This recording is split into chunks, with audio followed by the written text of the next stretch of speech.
एक छोटे से गांव में रूहान नाम का लड़का रहता था।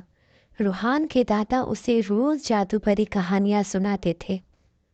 एक दिन रूहान के दादा ने उसे जंगल में जादू के दरख्त के बारे में बताया। रूहान बहुत एक्साइटेड हो गया। वो फौरन जंगल की तरफ निकल गया। उसने हर तरफ तलाश किया, लेकिन जादू का दरख्त उसे कहीं नहीं मिला। अचानक उसकी नज़र एक मुरझाए हुए पौधे पर पड़ी। रूहान को बहुत तरस आया। उसने अपनी बोतल का सारा पानी उस पौधे पे डाल दिया और वहां से चला गया। अगली सुबह जब वो उस रास्ते से गुजर रहा था तो वो हैरान हो गया। वो छोटा सा पौधा बहुत बड़ा खूबसूरत दरख्त बन चुका था, जिसमें चमकदार फल लगे हुए थे। जैसे ही रूहान ने एक फल तोड़ के देखा तो वो सोने का बन गया। तभी उसमें से एक आवाज़ आई, रूहान, तुम्हारा अच्छा दिल ही तुम्हें एक जादू का दरख्त दिला सकता है।